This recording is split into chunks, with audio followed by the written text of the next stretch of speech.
예, 고생들 많습니다. 서울 강북을 국회의원 한민수입니다. 먼저 감액 질의부터 좀 하겠습니다. 최상무 기재부 장관님, 네, 제가 목감기가 좀 와가지고 물까지 좀 준비했습니다. 대한민국 국가기관 공공기관들의 업무 컴퓨터 내부망과 외부망으로 구분되어 있습니다. 네, 아마 장관님 집무실에 있는 컴퓨터도 네 그렇습니다. 예, 제 방도 그렇습니다. 네, 이게 언제부터 이렇게 망분리를 했는지는 알고 계시죠? 네, 2006년도 네, 네, 북한의 해킹 확산에 따라서 대대적으로 이제 국가 공공기관의 망분리 정책으로 도입을 결정했습니다. 정책 도입된 지 한 20년 가까이 되는 시점이라 이런 점하고 최근의 기술 개발 추세를 고려하면은 개선 방향을 고민하는 것은 저는 시의적절하다고 봅니다. PPT를 여러 장 준비했으니까 보시면서 답변 주시면 좋을 것 같습니다.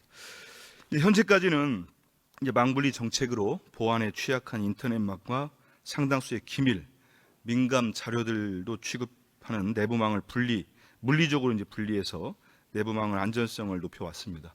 근데 이제 최근에 아시는 것처럼 공공 부분의 데이터들이 AI나 클라우드 등 혁신 기술의 적용과 민간의 소프트웨어 이용할 수 없다는 단점도 존재합니다. 아마 이 때문에 2023년 12월에 윤석열 대통령이 대통령 직속의 국방혁신위원회 3차 회의에서 직접 지시를 합니다. 그래서 이제 국가안보실 중심으로 개선책을 마련하라고 했습니다. 바로 이어가지고 2024년 1월, 올 1월이죠. 올해 1월부터 범정부 TF도 가동하고 있는 걸로 알고 있습니다. 국가안보실 주도 아래 국정원, 우리 과기부, 금융위, 국방위, 디지털 플랫폼 정보위원회, 학계 관계자들이 참여하면 TF입니다.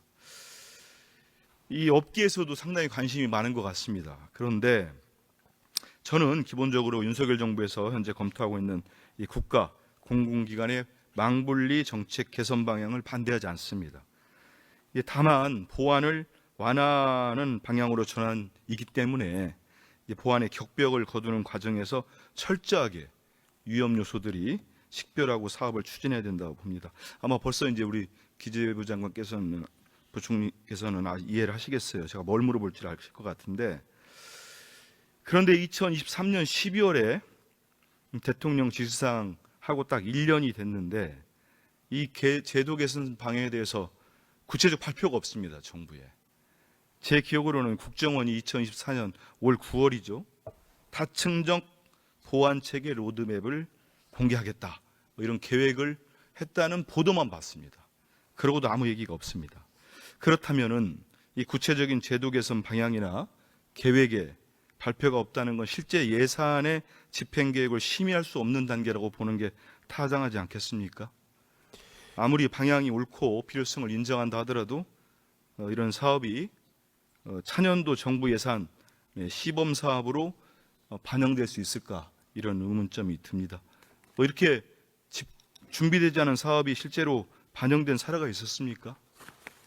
이건 지금 제가 아는 이제 앞에 쭉 의원님 말씀하신 것까지는 제가 이제 알고 있고요. 네. 제가 알기에는 이제 이 부분들이 이번에는 이게 본 사업이 아니고 시범 실증 사업으로 알고 있습니다. 예, 네. 그 말씀을 드리려고 하는데, 네. 그러니까 이제 이 예산이 네네. 말씀하신 대로 이 예산이 이제 신망보안 체계를 구축한다는 사업으로 내년도 예산안에 150억 원이 신규 예산으로 편성되었습니다. 맞죠? 네네. 제가 이번에 그 소속 상임위에 예산 심의를 준비하고 또 우리 예결위 심의를 준비하면서 이 정도의 큰 액수가 이렇게 졸속으로 들어간 건 보지는 못했어요. 저희와 근데 저는 약간 고자진하고 질의를 안 했으니까. 예, 좀 제가 하나 들어보십시오. 여쭤보고 싶은 게 예. 졸속이라고 생각하시는 근거가 지금부터 얘기할게요. 네네네. 들어보시고 말씀하세요. 네네, 알겠습니다. 흥분하지 마시고. 네네. 해당 사업에 대해서 과기부와 기재부 간 예산 심의 절차 거쳤습니까? 답변을 해보세요. 졸속이 아니라면서요. 네, 제가 지금 확인한 거쳤습니까? 과기 제가 다 확인했습니다. 네네. 거짓말하시면 안 됩니다. 아니 거짓말이 아니고 전 지금 확인을 해본. 그러니까 심의 절차 거쳤어요? 제가 차분하게 물어보려고 했는데 갑작스럽게 끼어들으셔가지고 제가 끼어든 겁니까? 죄송합니다. 저는 아니 다 졸속이라는 표현에 동의를 못 하신다면서요. 제가 좀 묻겠습니다. 지금 심의 절차 거쳤나는데 지금 질의에 답변을 못 하시잖아요. 제가 다 확인을 했어요. 아니 그 앞부분에 저한테 의견을 물어보셔서 제가 그 말씀을 드리려고 그랬더니 자, 기다려보세요. 하시죠. 네. 예. 심의 이거 과기부에서 저기 제출한 걸로 알고 있습니다. 네. 제출 안 했습니다. 한번 보시죠. 과기부가 해당 예산을 기재부로부터 요청받은 적이 없습니다. 받은 것이 아닙니다. 그러니 제대로 된 정부안 과정에서 기재부 심의가 있었겠습니까? 예산 심의 과정에서 출석 인정과 더불어서 해당 망분리 개선 추진 사업은 정부와 추진계획 즉 ISP 수립 절차를 완료한 후에 예산을 요구해야 된다고 보이는데 이 또한 하지 않은 것 같습니다. 다음 PPT 한번 보십시오. 이게 올해 5월에 배포한 8차 ISP, ISMP 수립 공통 가이드라인입니다. 기억나시죠? 기재부하고 한국지능정보와 사회진흥원. 알고 계십니까? 네. 근데 이 사업이 보니까 이 사업의 성격으로는 단순 정보 시스템 구축이 아니라 보안 체계에 대한 전면적 개편과 위험성이 상존하는 방향으로서 국가 정보화 시스템을 제도 개선하는 것입니다. 뭐 다 아시는 것처럼. 그래서 제가 이 가이드라인에 나온 것처럼 이 ISP 수립을 통해 충분하게 사전 검토를 해서 위험 요소들을 식별해야 됩니다. 그렇기 때문에 이 예산이 한두 푼도 아니고 150억 아니겠습니까? 다음 한번 보십시오. 과기부가 국회에 제출한 예산 사업 설명 자료입니다. 보세요. 이런 보셨는지. 어떠한 사업 근거나 추진 경위가 적시되어 있지 않습니다. 산출 내역도 딱 2개예요. 신망 보안 체계 시험 실증 사업 각 분야별 32억 5천만 원씩 4개 130억 원. 컨설팅 지원 5억씩 4개 분야 20억 총 150억 원. 국민 세금을 이렇게 저는 집행을 하겠다고 예산을 낸 게 이해가 잘 안 됩니다. 그래서 제가 말씀드리는 게 대통령, 윤석열 대통령 지시사항이라고 꼬리표 달고 예산 심의 절차 제대로 밟지 않고 이렇게 졸속으로 떡하니 정부안에 반영된 예산이라고 생각을 합니다. 더 큰 문제가 있습니다. 또 지금 보십시오. 2026년에 8개, 27년에 12개 계속 한답니다. 이 실증 사업을. 시험 사업이라고 했습니다만 계속 이어가 총 예산이 780억 원입니다. 본인 주머니 쌈짓돈 아니고는 이렇게 국민 세금 쓸 수 있겠습니까? 또 보니까요, 장관님. 들으시면서 얘기하세요. 2025년도 정보통신진흥기금 사업 예산이 상당수 축소가 됐어요. 예산 규모가 25년 대비해서 27% 가까이 줄었습니다. 그거 알고 계시죠? 네. 딱 하나 이 사업만 233%가 증액이 됐습니다. 이게 미안합니다. 목이 아파가지고 이게 정상적인 심의 절차와 졸속이 아니라는 항변을 하시는데 저는 도저히 맞지 않다고 봅니다. 그래서 이 사업에 대해서는 전액 삭감되는 게 맞다고 보고 있습니다. 다시 한번 말씀드리지만 기재부가 이 대통령 지시사항이라는 것 때문에 사업 계획도 근거도 확정되지 않은 건에 대해서 이렇게 허투루 예산을 졸속 편성했다. 그래서 아무리 항변 하셔도 윤석열 정부 임기 2년 반 동안 대한민국 정부가 참 여러 가지로 많이 망가졌다. 이런 생각을 하게 됩니다. 자, 다음은 저기 의원님 그 답변을 간단하게 하면 안 될까요? 그러면 제가 하고 잠깐 듣겠습니다. 네, 그렇게 하시죠. 증액 질의를 좀 하겠습니다. 유상임 장관님. 네. 이것도 PPT를 준비했으니까 보시면서 이제 지상파 방송처럼 전통적 미디어에 대한 지원을 넘어서 이제는 과기부가 인터넷, 모바일, 소셜 미디어, 인공지능, 이 디지털 매체를 기반으로 하는 뉴미디어 육성 및 지원으로 그 범위를 확대하고 가고 있는 걸 알고 있습니다. 맞죠? 네. 근데 최근에 보니까 뉴미디어 영역 중에서 유튜브, 틱톡 뭐 이런 것 같은 플랫폼의 성장으로 크리에이터 미디어라는 영역이 가장 큰 주목을 받고 있다고 합니다. 그래서 해당 분야를 통해서 영상 기반 기술 보유 기업들이 성장을 하고 있답니다. 제가 지금 PPT 떴는데 한번 보십시오. 12랩스 들어보셨습니까? 네, 들어봤습니다. 예. 아마 이게 대대적으로 보도도 많이 됐기 때문에 많이들 아실 겁니다. AI 스타트 기업인데요. 이 90년대생 청년 대표가 이끄는 AI 기업이고 2021년에 창업을 했는데 이 12랩스라는 기업이 영상의 분석과 이해에 특화된, 저도 이번에 공부를 좀 했습니다. 그 뉴미디어와 AI가 융합된 기술이라고 합니다. 챗GPT는 이제 뭐 말을 한다거나 이렇게 뭘 텍스트를 넣잖아요. 네. 근데 이 회사의 기술은 영상을 통해서 한다는 겁니다. 대단히 훌륭한 기술 같아요. 그러다 보니까 이게 뭐 영상, 사진, 음성으로 다양한 데이터에서 사용자가 원하는 정보를 찾아주는 기술입니다. 그러다 보니까 지금 아주 세계적으로 핫한 기업이죠. 그 엔비디아 글로벌 빅테크 기업인데 이 기업이 올해 1,060억 원이라는 대규모 투자를 합니다. 그것도 알고 계시죠? 네. 그래서 이런 것들을 보면은 이 기업이 제가 딱 살펴보니까 2021년부터 조성한 1인 미디어 컴플렉스 이에 입주를 해가지고 지원받았던 기업이라고 하더라고요. 네, 그렇습니다. 그러니까 이게 2023년도에 3억 원, 2024년도에 3억 원 예산 투입해서 시범 사업을 했어요. 시범 사업은 이런 거 하는 겁니다. 아까처럼 150억 이상한 데 넣지 마시고 해가지고 투자 유치 정말 이 성과물입니다. 그런데 이번에 우리 과기부가 요청한 35억 원 예산 2025년도 다 미반영됐다고 하는데 맞습니까? 네, 여기에 그 증액이 좀 필요한 영역입니다. 이게 사유가 왜 미반영됐습니까? 장관님이 아시는 거예요. 글쎄요, 뭐 모든 예산이 다 반영될 수는 없는 거니까 아마 그것의 하나가 된 것 같습니다. 이게 150억 원에 한 5분의 1 정도 되는 돈입니다. 아까 같이. 그런 거면은 주무장관으로서 좀 더 적극적으로 요구를 하실 필요가 있다는 생각이 들고요. 저는 이 제2의 12랩스 같은 이 기술 기반의 뉴미디어 스타트업 기업들이 나올 수 있도록 중단 없는 정부의 지원이 필요합니다. 과기부 장관께서 국회 예산 심의 과정을 통해서 사업의 필요성, 중요성을 소상히 알려주십시오. 저도 같이 좀 힘을 보태겠습니다. 네, 노력하겠습니다. 다음 증액 두 번째 질의 좀 하겠습니다. 이것도 우리 유 장관님께 좀 여쭤보겠습니다. 제가 지난 8월에 우리 국회 과학기술정보방송통신위원회 상임위 결산 당시에 디지털 배움터 사업 예산 질의했던 거 기억나시죠? 네, 기억하고 있습니다. 2024년부터 이게 반토막이 났습니다.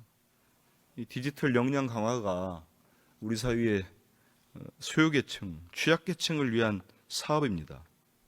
우리 상임위에서도 저 말고도 다른 의원들도 많은 질의를 했던 걸로 국감 때 기억하실 겁니다. 네, 그렇습니다. 이게 뭐 장애인, 고령층 꼭 필요합니다. 제가 사례까지 한번 들려드렸어요. 제주도에서 네, 네. 이 디지털 배움터에서 그 배우시던 그 고령의 그 여성분이 보이스피싱을 바로 현장에서 신고해가지고 잡았던 기억나시죠? 네. 그런 사례까지 다 있습니다. 그래서 그런데 이게 보니까 25년도 정부 예산에 담긴 디지털 배움터 관련 예산이 올해하고 똑같습니다. 그죠? 그 보니까 올해도 36개소 279억 3,600만 원 이렇게 반영되어 있습니다. 이거 제가 질의할 때도 그렇고 다른 의원들을 질의할 때도 장관님, 차관님 다 동의하셨는데 이거 뭐 증액하려고 논의 안 하신 겁니까?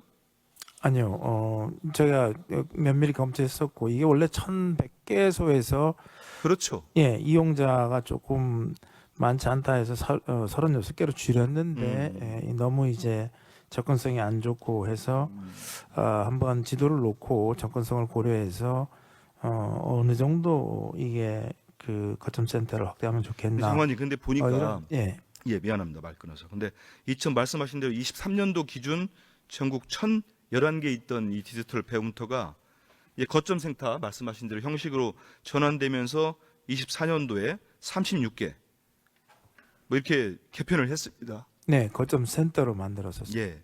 이제 뭐 내시라라는 명목으로 했는데 근데 한번 보시면 과기부 스스로도 이 수혜의 인원이 줄 수밖에 없다는 걸 인정을 했어요. 그러니까 23년도에 한 100만 명이 수혜를 받답니다. 그런데 24년도에 52만 명을 목표로 하셨어요. 맞죠? 네, 맞습니다. 그런데 문제는 더 심각한 거는 실제 교육생 현황 아마 장관님도 알고 계실 겁니다. 제가 파악한 자료는 지난달 16일, 10월 16일 기준으로 이 교육받으신 교육생 수가 20만 4천 명밖에 안 돼요. 그럼 목표치를 이제 2달도 안 남은 거 아닙니까?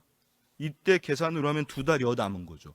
2달 보름 남았었는데 목표치 52만 명에 40%가 안 됩니다. 그렇다면은 이게 처음에 전환해서 뭐 거점 형태로 하고 뭐 찾아가겠다 300개소 이상 이런 설명하고는 전혀 다른 결과거든요. 네, 역시 접근성 문제가 좀 있습니다. 예. 그렇다면은 이게 개선책을 찾는 게 당연한 거 아니겠습니까? 네, 개선책을 찾아야 된다고 생각하고 있고요. 또 그래서 최소한 52개소 정도는 돼야 되겠다라고 생각을 하고 있고, 또 우체국 같은 데를 좀 이용하고 거점센터는 노인 교실 뭐 이런 데하고 연계해서 실생활 중심 디지털 교육 제공을 하면 좋겠다라는 그런 우리가 안을 생각해냈습니다. 네, 그 안도 좀 제가 뭐 듣긴 했습니다. 들었는데 이 심각성을 좀 말씀을 드리겠습니다. 뭐 제 지역이 들어 있어서 조금 뭐 그렇습니다만은 이 서울 경우도 확 줄여가지고 4개소로 이제 줄였지 않습니까? 네, 그래서 강동, 강서, 도봉, 마포인데 이제 강북구 같은 경우는 뭐 다 아시겠지만 65세 인구가 23.4%로 서울이 잘 높습니다. 네, 아까 말씀드린 것처럼 고령층이랄지 우리 취약계층 중심으로 하겠다는 거 아닙니까? 디지털 역량을 강화시키겠다는 본래 목적을 한다면은 이런 것들이 선정되지 못한 건 선뜻 이해는 잘 안 됩니다. 그래서 그 기준이 뭔지 이런 게 좀 불투명하다 이런 생각이 들고요. 그래서 저는 장관님 말씀대로 예산을 더 투입을 해야 될 필요성이 있어요. 그래서 투입을 할 때는 이 접근성과 수혜 대상의 밀집 정도 이런 부분들은 당연한 거 아니겠습니까? 우리 국가 세금을 쓰는 건데 거기에 대해서는 좀 전략적으로 당장 뭐 대폭적인 확대가 안 되더라도 이 전략적으로 거점 센터를 설치하고 교육생을 늘려나가는 것이 중요하다 생각합니다. 동의하시죠? 네, 동의합니다. 그래서 말씀하신 것처럼 장관님이 조심스럽게 이제 16개를 더 확대해가지고 총 52개소를 운영하고 싶겠다는 말씀했습니다. 여기 예산이 한 236억 원 정도 들어가는 것 같습니다. 저는 이게 지난번 우리 상임위 국감 때도 저뿐만 아니고 많은 의원들이 뭐 전국적으로 뭐 여야 의원들도 똑같았습니다. 국민의힘 의원들도 필요하다는 의견을 냈습니다. 그래서 이 부분은 우리 상임위 예산심의 또 우리 예결위 예산심의에서 좀 반영되는 게 꼭 필요하다 생각을 합니다. 그래서 쓸데없는 좀 어디 꼬리표 붙었다 이런 예산들은 저는 철저하게 심의하고 제대로 사용되지 않는 건 따지는 게 중요하고요. 이렇게 정말 민생에 필요한 예산 제가 여러 가지를 준비했습니다. 오늘은 감액 하나, 증액 2개를 했습니다. 그 2개 중에 하나는 엔비디아로부터 1,000억 넘게 투자 유치받았던 그런 기업들을 길러낸 사업이었습니다. 3억. 그 35억으로 증액하게 해서 그런 기업들 10개 만들면 어떻게 되겠습니까? 조 단위의 투자를 받는 겁니다. 우리 젊은이들이 해외로 나갈 수 있습니다. 큰 유니콘 기업을 만들어낼 수가 있습니다. 그런 데에는 우리 국민 세금이 쓰여야죠. 그리고 디지털 배움터처럼 우리 디지털 역량들, 취약계층들이 강화되는 데는 적극적으로 노력해 주십시오. 저도 좀 힘을 보태겠습니다. 네, 우리 재정당국과 적극적으로 협의하겠습니다. 예, 어려움이 있으면 꼭 얘기해 주세요. 힘을 보태겠습니다. 우리 장관님 말씀 잠깐 듣겠습니다. 네, 아까 처음에 말씀하셨던 망 보안 체계 개편 실증 사업은 뭐 말씀하시는 것처럼 이 필요성은 뭐 모든 공무원들이나 공공기관에 근무하는 사람들은 다 느낄 겁니다. 네, 그래서 그런 필요성이 저도 공감한다고 얘기드렸습니다. 네, 그래서 그런 필요성이 있는 사업이고요. 말씀하신 것처럼 이게 그 관계기관 TF에서 논의를 하면서 저희가 5월 달에 저희한테 제출한 건 아니고요. 그 의원님께서 뭐 오해가 좀 있으신 것 같아. 제가 지금 예산실장인 관련된 자료를 네, 의원실 확인을 제출을 해보니까 다 확인해서 네, 그 해주시고요. 말씀을 제가 드리는 것 일단 드립니다. 제 목소리 나가는 게 12초밖에 안 남았기 때문에 네, 알겠습니다. 제가 쭉 조사한 거에 따르면은 네, 네. 제대로 안 돼 있습니다. 네. 안 돼 있고 아까 자료 제가 PPT로 다 보여드렸잖아요. 아니, 그러니까 제가 이 150억 사업에 일단은 제가 좀 확인한 걸 말씀드리고 저도 그런 의무가 있으니까 말씀드리는 거 아닙니까? 그렇죠? 그 8월 달에 추가 요구를 했고 그때 심의를 했다고 지금 제가 보고를 받았고요. 두 번째는 이 사업은 시범 실증 사업이기 때문에 그 보통 ISP는 정보 시스템 구축 시 선행하는 것입니다. 그래서 이거는 정보 시스템 구축하는 것이 아니기 때문에 이 부분은 ISP 수립 대상에 해당되지 않는다고 네, 그렇게 알고 있습니다. 네.